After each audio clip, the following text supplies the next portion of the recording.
জন্ম করো যথাতথা, কর্ম করো ভালো, কোনো বাধাই বাধা নয় যদি তোমরা ঈশ্বর পথে চলো।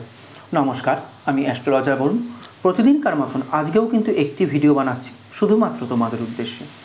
আশা করছি ভিডিওর থাম্বনেল এবং ক্যাপশন দেখে কিন্তু তোমরা প্রত্যেকে বুঝতে পেরে গেছো আজকের ভিডিওটি ঠিক কী নিয়ে করছি। লক্ষ্মীর আশীর্বাদ 4 রাশিতে থাকছে এপ্রিল মাসে, সাথে 12 বছর পর কিন্তু বিরল যোগ। ভিডিওর পুরো অংশটি জানতে গেলে কিন্তু একটু স্কিপ করলে তোমাদের হবে না। বলবো পুরো ভিডিওটাই আমার সাথে থাকো, না টেনে। জ্যোতিষশাস্ত্র অনুসারে এই এপ্রিল মাসটি কিন্তু অত্যন্ত গুরুত্বপূর্ণ একটি মাস। এটা আমরা আগেও বলেছি, আজকেও বলছি। এই মাসে বেশ কয়েকটি গ্রহ তাদের কিন্তু স্থান পরিবর্তন করবে বা করতে চলেছে। কয়েকদিনের মধ্যেই শুক্র, মঙ্গল, সূর্য, বৃহস্পতি এবং বুধ তাদের কিন্তু রাশি পরিবর্তন করবে। উল্লেখযোগ্য বিষয় হলো 12 বছর পর এখানে মেষ রাশিতে দেবগুরু বৃহস্পতি ও দৈত্যগুরু শুক্রের কিন্তু মিলন ঘটতে চলেছে। এই বিরল ঘটনাটি 4 রাশির জীবনে কিন্তু বিরাটভাবে প্রভাব ফেলতে চলেছে। তাহলে সেই কোন ভাগ্যবান 4 রাশি আজকের ভিডিওতে আলোচনা করব কিন্তু সেই নিয়ে, এবং তাদের সাথে ঠিক কী কী ঘটতে চলেছে। যাই হোক, রাশিচক্রের প্রথম রাশি মেষ রাশি, এবং বলবো অগ্নিতত্ত্বের রাশি। বলবো তোমাদের জন্য কিন্তু এপ্রিল মাসটি খুবই শুভ। চতুর্দিক দিয়ে বা নানান দিক দিয়ে এপ্রিল মাসটি কিন্তু খুবই শুভ তোমাদের জন্য। পারিবারিক জীবনে কিন্তু সুখ সমৃদ্ধি দুই কিন্তু বৃদ্ধি পাবে। কর্মক্ষেত্রে কিন্তু একাধিক বা নতুন সুযোগ কিন্তু তোমরা পাবে। পদোন্নতির সম্ভাবনা অবশ্যই রয়েছে, তা আমি দেখতে পাচ্ছি। যারা ব্যবসায়ী রয়েছে তোমরাও কিন্তু লাভবান হবে। আর্থিক দিক থেকে মাসটি কিন্তু তোমাদের জন্য খুবই অনুকূল আমি বলবো। আয়ের নতুন বা একাধিক উৎস কিন্তু তোমাদের তৈরি হবে। তবে বলবো খরচ কিন্তু তোমাদের নিয়ন্ত্রণ করা দরকার। অযথা খরচ কিন্তু তোমরা করো না। স্বাস্থ্য কিন্তু বেশ ভালোই থাকবে বলবো। অতিরিক্ত পরিশ্রম তবে কিন্তু তোমাদের এড়িয়ে চলা উচিত, বিশ্রাম কিন্তু নেওয়া উচিত। যাই হোক, পরবর্তী রাশিচক্রের রাশি বলবো মিথুন রাশি। যারা এই সুন্দর মাসটি তোমরা ভোগ করতে পারবে। বলবো ব্যক্তিগত জীবনে কিন্তু তোমাদের শান্তি থাকবে, সাথে পারিবারিক জীবনেও কিন্তু সুখ ও সম্পৃক্তি দুই কিন্তু বজায় থাকবে।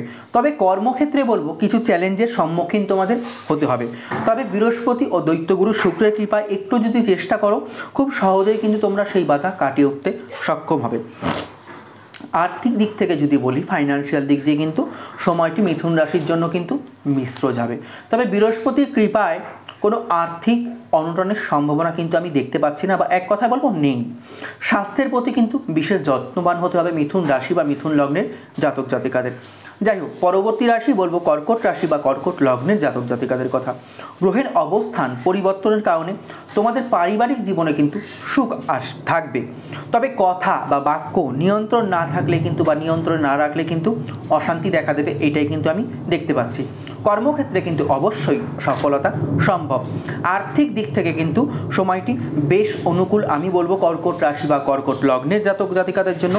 স্বাস্থ্য কিন্তু বেশ ভালো থাকবে, বিশেষ ভালো থাকবে। যারা দীর্ঘদিন ধরে দুর্বলতা বা আলস্য অনুভব করছো, কর্মে মন বসছিল না, তারা কিন্তু অবশেষে এইগুলো থেকে কিন্তু মুক্তি পেতে চলেছ। যাই হোক, পরবর্তী রাশি লগ্ন বলবো তুলা রাশি বা তুলা লগ্নের কথা। বলো তোমাদের জন্য এমনিতেই কিন্তু 2024 সালটি খুবই শুভ। কেন শুভ এই বিষয়ে যদি বলতে চাই, 2024 সালটি কিন্তু স্বয়ং শনিদেবের বছর। আর তুলা লগ্ন বা তুলা রাশির ক্ষেত্রে কিন্তু রাজযোগকারক গ্রহ হলো কে? স্বয়ং শনিদেব। তাই বলবো তুলা রাশি বা তুলা লগ্নের জন্য কিন্তু এই 2024 সালটি এমনিই শুভ।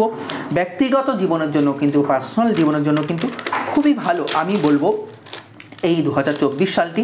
পারিবারিক জীবনে কিন্তু সুখ সম্প্রীতি দুই কিন্তু বজায় থাকবে এই সময় তোমাদের। কর্মক্ষেত্রে কিন্তু আসবে নতুন সুযোগ এই যোগগুলোর প্রভাবে। আর্থিক দিক থেকেও কিন্তু এই সময়টি কিন্তু বিশেষ শুভ তুলা লগ্ন বা তুলা রাশির জাতক জাতিকাদের। অনেকেরই কিন্তু ইতিমধ্যে আয় বেড়েছে, আমরা দেখতে পেয়েছি তুলা রাশি বা তুলা লগ্নের জাতক জাতিকাদের। তবে যাদের আয় বাড়েনি, বলবো এই এপ্রিল মাস থেকে কিন্তু আয় বাড়তে চলেছে, নিশ্চিন্তে থাকতে পারো তোমরা। স্বাস্থ্য কিন্তু অবশ্যই ভালো থাকবে আমি বলবো তুলা রাশি বা তুলা লগ্নের জাতক জাতিকাদের।